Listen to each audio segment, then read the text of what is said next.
তওবা করনেওয়ালার উপর আল্লাহ রাব্বুল আলামিন খুশি হয়ে যান। সুবহানাল্লাহ। বুখারী শরীফের 6309 নম্বর হাদিস, আল্লাহর নবী আলাইহিস সালাতু ওয়াস সালাম বলেন, এক ব্যক্তি সফরের উদ্দেশ্যে ঘর থেকে বের হইল, উটের উপর খাদ্য এবং পানীয় বোঝাই করে মরুভূমির ভিতর দিয়ে ব্যক্তি হেঁটে যাচ্ছে। কোথাও এক জায়গায় একটু বিশ্রাম নেওয়ার জন্য বসলো।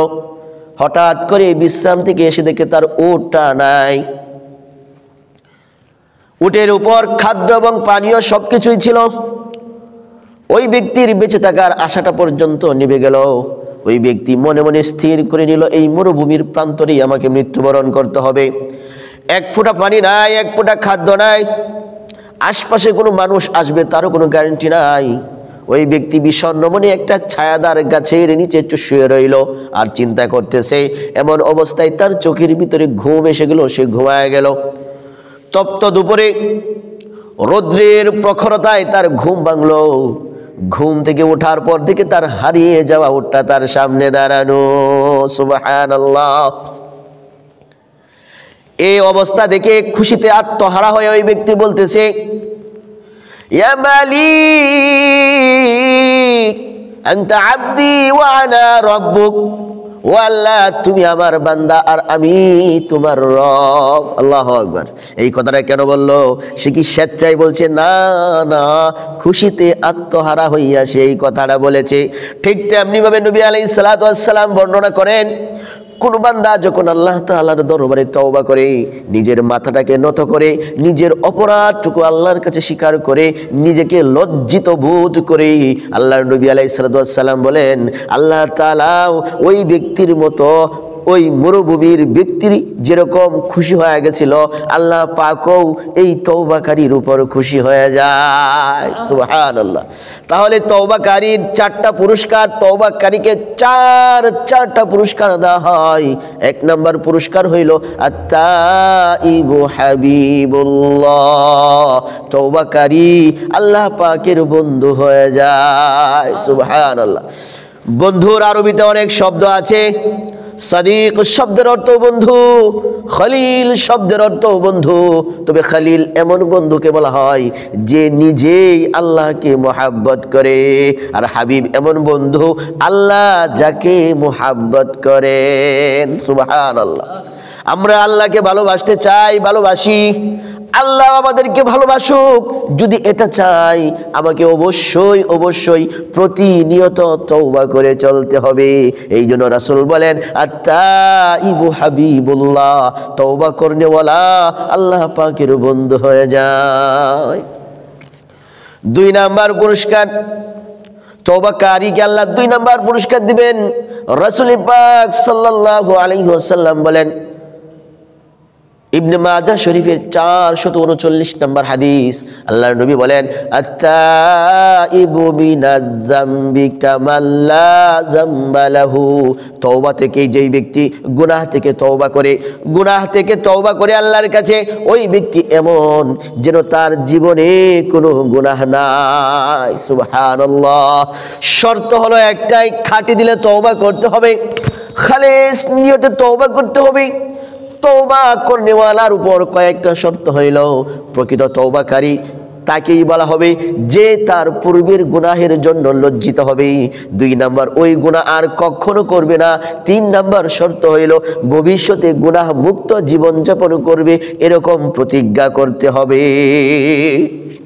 তাহলে তওবা করনেওয়ালাকে আল্লাহ, তওবা করনেওয়ালার উপর আল্লাহ খুশি হয়ে যান, তওবা করনেওয়ালা আল্লাহর বন্ধু হয়ে যায়।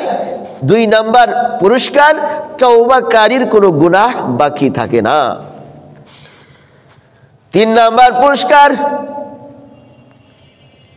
তওবাকারীর সাথে শয়তান কুলিয়ে উঠতে পারে না, তওবাকারীর ধার কাছেও শয়তান যাইতে পারে না। এই ব্যাপারে আল্লাহর নবী আলাইহিস সালাম বলেন যে শয়তান একদল মানুষকে গুনাহ করাইতে করাইতে কোমর ভেঙে দিয়েছে, কিন্তু একদল মানুষ শয়তানের কোমর ভেঙে দেয়। আল্লাহ নবী বলেন, শয়তান এই কথা বলে যে একদল মানুষ আমার কোমর ভেঙে দিয়েছে। কিভাবে কোমর ভাঙলো? কোন গুনাহগার বান্দা যখন তার গুনার উপর লজ্জিত হইয়া আল্লাহ তাআলার দরবারে তওবা করে, এই তওবার কারণে, গুনাহের রাস্তা পরিত্যাগ করার কারণে এই তওবাকারীর তওবার মাধ্যমে শয়তানের কবর ভেঙে যায়। মুহতারাম হাজিরিন, তওবাকারীর ধারে কাছেও শয়তান আসতে পারে না। আল্লাহ রাব্বুল আলামিন পবিত্র কোরআনে সূরা বাকারার 222 নম্বর আয়াতে বলেন, ইন্নাল্লাহা ইউহিব্বুত তাওয়াবিনা ওয়া ইউহিব্বুল মুতাতাহহিরিন। আল্লাহ রাব্বুল আলামিন তওবা করনেওয়ালাকে মুহাব্বত করেন, ভালোবাসেন। পবিত্রতা অর্জন করনেওয়ালাকে আল্লাহ তাআলা মুহাব্বত করেন। গুনাহ থেকে পবিত্রতা হওয়া, গুনাহ থেকে পবিত্রতা অর্জন করা, এটা আল্লাহ পাক সকলের কপালে নসিব করেন না। আল্লাহ রাব্বুল আলামিন যাকে ভালোবাসেন তাকেই গুনাহ মুক্ত জিন্দেগি দান করেন। সুবহানাল্লাহ। 4 নাম্বার পুরস্কার হলো, যেই ব্যক্তি তওবা করে, তওবার উপর অটল থাকে, আল্লাহ রাব্বুল আলামিন সূরা ফুসসিলাতের 30 নাম্বার আয়াতের দ্বারতহীন কণ্ঠে ঘোষণা করেন, আউযু বিল্লাহি মিনাশ শাইতানির রাজীম, ইন্নাল্লাযীনা ক্বালু রাব্বুনাল্লাহ সুম্মা ইসতাকামু تتنزل عليهم الملائكة ألا تخافوا ولا تحزنوا وأبشروا بالجنة التي كنتم توعدون। আল্লাহ রাব্বুল আলামিন বলেন, যারা বলে আমার রব আল্লাহ, শুধু এই কথাই বলে না, এই কথার উপর অটল থাকে, অনড় থাকে, অবিচল থাকে। যেই ব্যক্তি এই কথা বলে আমার রব আল্লাহ আর এই কথার উপর অটল থাকে, আল্লাহ রাব্বুল আলামিন বলেন ওই ব্যক্তির যখন মৃত্যু হয়, মৃত্যুর সময় যখন ঘনিয়ে আসে, তাতানাজ্জালু আলাইহিমুল মালাইকা, আল্লাহ পাক রহমতের ফেরেশতারা ওই ব্যক্তির কাছে চলে আসে, ওই ব্যক্তির ধারে কাছে আসে। আয়েশা কি বলে, আল্লাহ রাব্বুল আলামিন বলেন ওই ব্যক্তির সামনে তার মৃত্যুর পরবর্তী যেই জিন্দেগি আছে, সে কোথায় যাবে ওই ছবিগুলো ওই ব্যক্তির সামনে ধরতে থাকে। যদি জান্নাতি হয়, জান্নাতের ছবিগুলো ওই ব্যক্তির সামনে ধরতে থাকে আর বলতে থাকে, আল্লাহ তাখাফু, ও বান্দা, সামনে তোমার যেই জিন্দেগি আসতেছে, সামনে মৃত্যুর পর তোমার কবর আছে, তারপর হাসরের ময়দান আছে, ওই জিন্দেগি সম্পর্কে তুমি কোনো ভয় করিও না। ওয়ালা তাহজানু, ফেরেশতারা আর বলতে থাকে, ওরে বান্দা, তুমি মৃত্যুবরণ করতেছো, তোমার পিছনে তোমার আহলিয়াল রয়েছে, তোমার সন্তান আছে, তোমার বিবি আছে, তোমার সম্পত্তি আছে, তোমার আত্মীয় স্বজন আছে, ওগুলোর কি হবে এই নিয়ে তুমি কোনো টেনশন করো না। লা তাহজানু, পিছনে যা রেখে যাচ্ছ তার জন্য তুমি টেনশন করিও না, তুমি সামনে যেই সমস্ত জিনিসকে ফেস করবে তার জন্য তুমি ভয় করিও না। তাহলে কি করবা?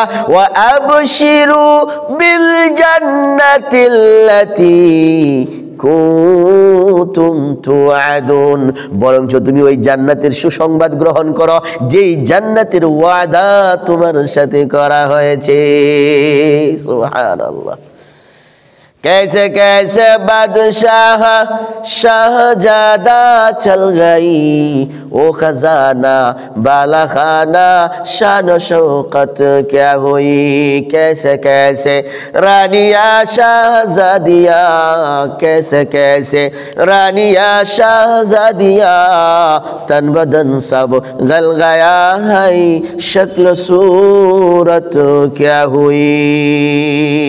এই জন্য মেরে দোস্ত, তওবা করতে হবে, খাটিয়ে দিলেই আল্লাহ তাআলা আমাদের সকলের কপালে তওবায়ে নাসুহা নসিব করুন। আমিন।